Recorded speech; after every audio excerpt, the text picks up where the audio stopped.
So I ran cross country and track in high school, and I found that my traditional racing shoes were just bulky and complex, and that they were really heavy, and they didn't really feel like an extension of my body. They didn't really feel like it made me feel like I was running barefoot, you know. And so I wanted to create a shoe that was extremely lightweight but provided just the support I needed.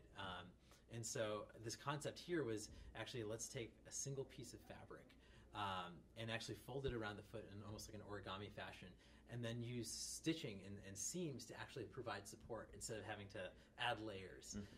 So I was able to create this, this single piece, which is a very simple garment, but at the same way has a ton of functionality in it. Yeah, so I was a Boy Scout growing up as well, and I always had a fascination with performance materials, and I designed a lot of outdoor gear as well.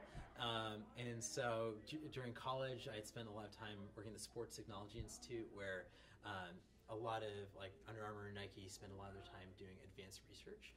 And this is a place where I started to see how you could take engineering principles but apply them to design of apparel, and sports apparel in particular. But from there, I grew up in Amherst, Mass, kind of a more rural area than this, and moving to Boston for college, I kind of realized that my style had changed, and that I was looking for something that looked sharp, but I still wanted the performance of my North Face clothes that I used to wear at home. And so that was the inspiration, was how can we imbue functionality into everyday clothing. And so started this company called Ministry of Supply, where we're trying to do just that. We're trying to create clothing that's functional but really meant to be this extension of the body. So we started off with dress shirts and socks just because we found that those were some key pain points.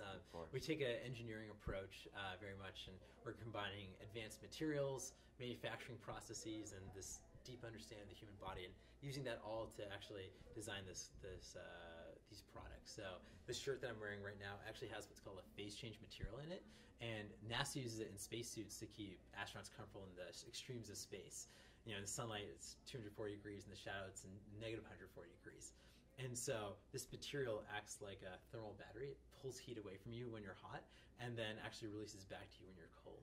So if I go outside, let's say, and from an overheated building, it's actually going to take that heat that it stored while I was inside and release it back to me, so I'll stay in a comfortable environment. So we're using a lot of these smart materials, but embedding them into sweaters is something we just launched recently, dress shirts, and a couple of other products. Yeah, we want to kind of push the way that we think of designing clothing, both in terms of the design process, but also how people perceive products. That the clothing that we're wearing right now should function just as well as the stuff we wear on the ski mountain, right? Like, you're wearing this for 8-12 hours a day, but we have so much performance in our athletic clothes, so we only wear 1 hour a day, right? Like, there's something that doesn't make sense there. We're performing all the time, and so those attributes should really be in something we wear all the time. So we start off with socks, dress shirts. We're expanding to outerwear now.